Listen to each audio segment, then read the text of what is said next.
Okay.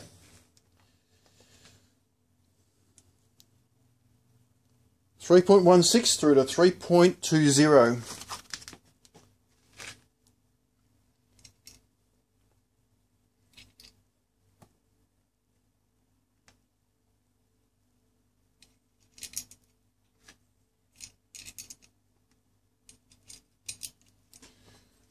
Next part of the process is to put the 24 tooth sprocket on, and again you have the recessed edge for a 9-speed chain.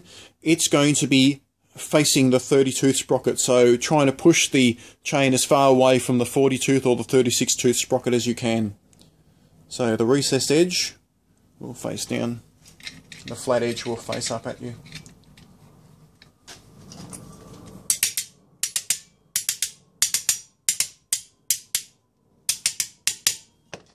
So this is what it will look like.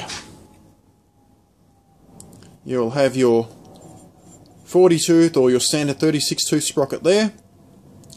You will have your effective shift ramp with the dished 30 tooth sprocket. The chain will move off the 24 tooth, hit that bevel edge there, and just glide up onto the teeth of the 30 tooth, and then from there up onto the 40 tooth. I've found that it's extremely effective having this 30 tooth as a shift ramp system.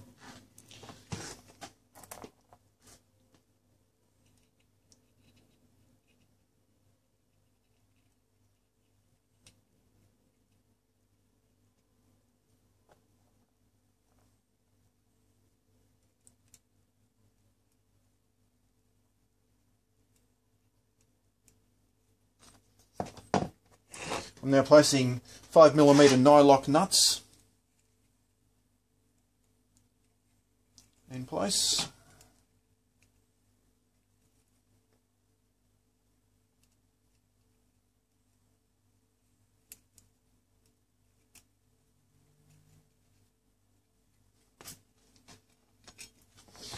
We'll now take our Allen key.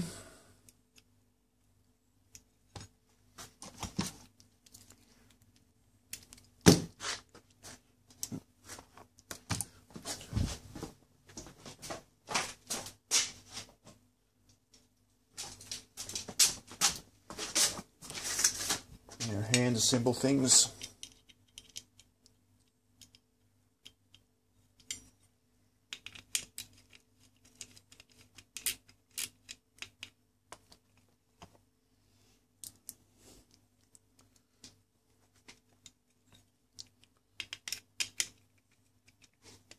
I'll do it that way.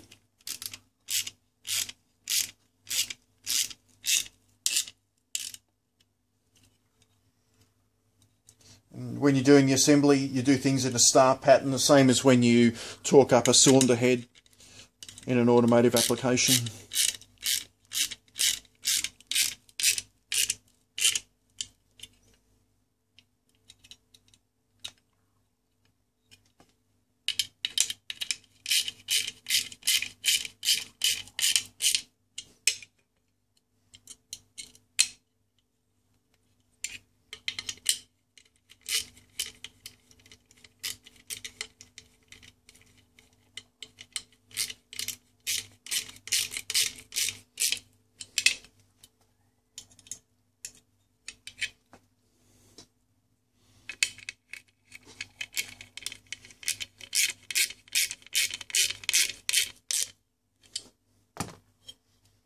Okay, the final torquing needs to be done, but this is what it looks like.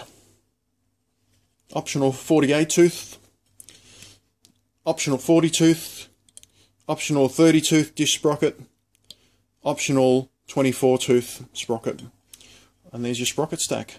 So this here will be your low range first gear if you're running onto your rear cassette, which will be a 34 tooth sprocket or a 36 tooth sprocket, or you can now even get an optional 41 tooth rear sprocket, which I'm going to attempt to put on my bike.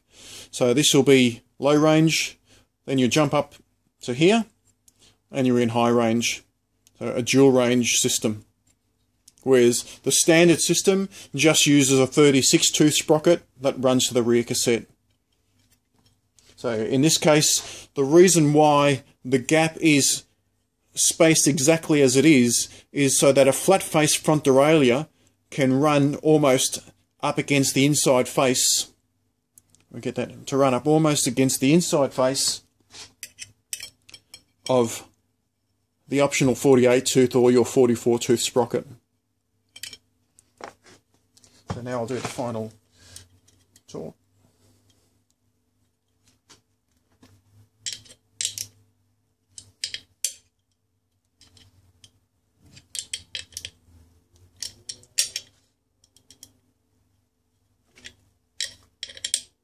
These are nylocks, so you don't have any issues with things vibrating off.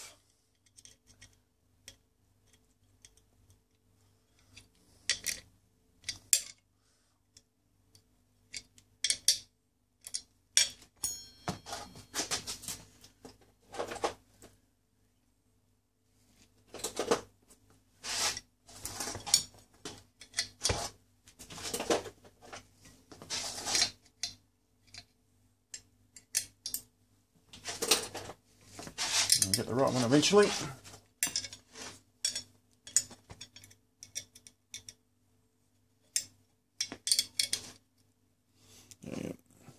Torque, and then the final torque can be done when this stack is assembled on the pedal crank.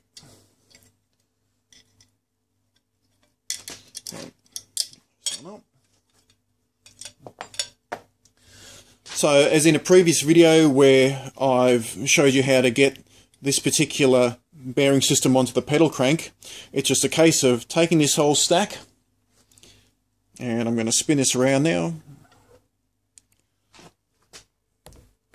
So now this will connect with one of the previous videos.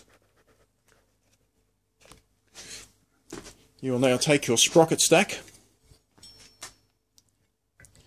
and you'll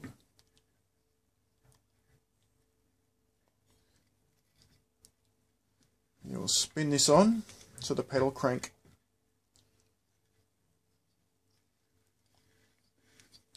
And as you can see, it's just nicely spinning onto the pedal crank, which is there.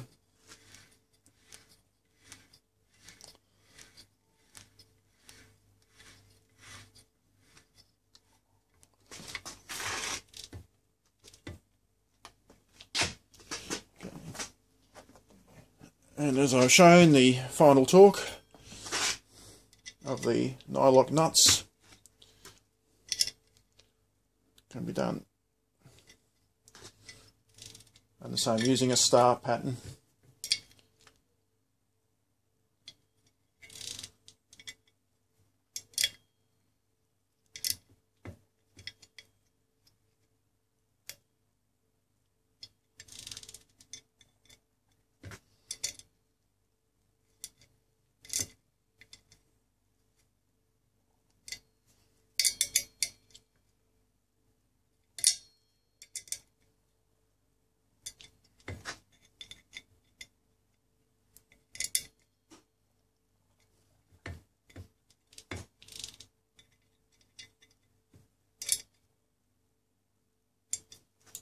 And it's job done.